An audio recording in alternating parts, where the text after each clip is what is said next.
Face à la guerre impitoyable que nous impose le partage de la planète, le continent africain doit s'armer.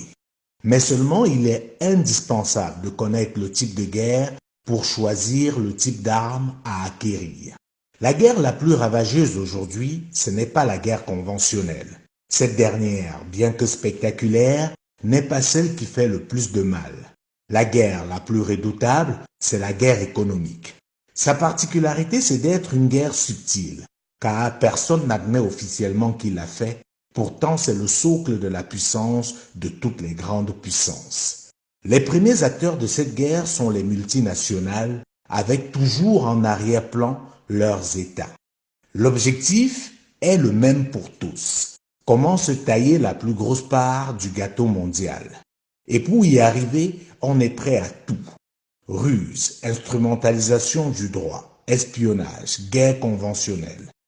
L'accaparement des richesses de la planète se fait sans état d'âme, masqué par des vocables politiquement corrects comme le libéralisme, la diplomatie économique ou plus singulièrement les accords de partenariat économique.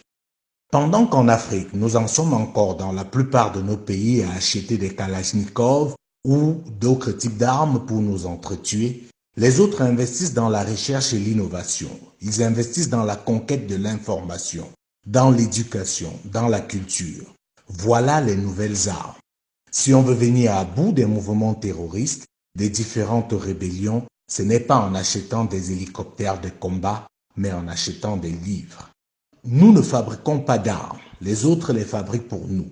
Par naïveté, nous croyons qu'ils nous aident à nous protéger et pourtant, après nous avoir divisés, ils vendent leurs armes aux deux camps. En République centrafricaine, par exemple, les groupes rebelles sont mieux armés que l'armée nationale. Comment et avec qui crée-t-on une rébellion ou un groupe terroriste?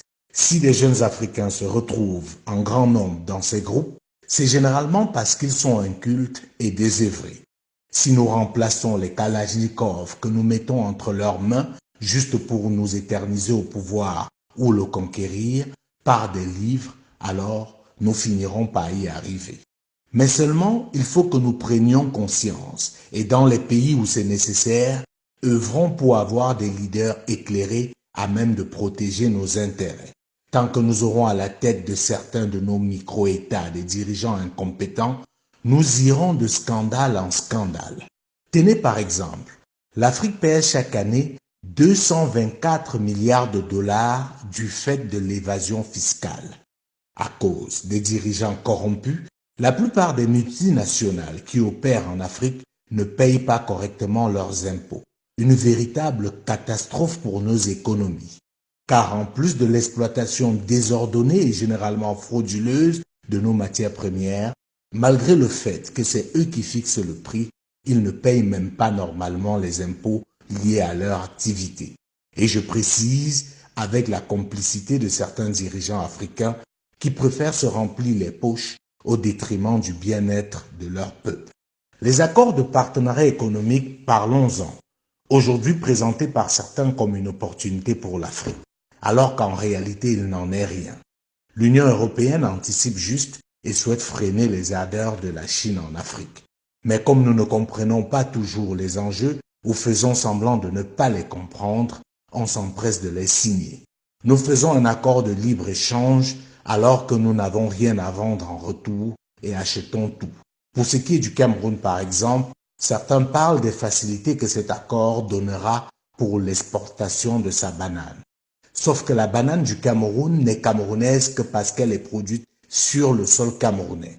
La multinationale qui va tirer profit de cet accord est une société française. La guerre économique est rude, subtile et dévastatrice, surtout quand on l'ignore. Heureusement aujourd'hui, grâce à un jeune chercheur africain, nous pouvons avoir de l'espoir. Car, en comprenant ce que c'est que la guerre économique, nous avons commencé le combat. Le livre du docteur Maurice Simodium est intitulé à juste titre « La guerre économique doit devenir un livre de chevet pour chaque Africain soucieux du devenir du continent. Il doit être lu par tous, dirigeants, fonctionnaires, étudiants et même élèves. Il doit s'imposer dans les cursus de nos futurs diplomates. Je l'ai lu, il m'a bouleversé. Je vous souhaite la même expérience, car c'est les Africains qui libéreront l'Afrique et personne d'autre. Il est donc temps pour nous de nous armer.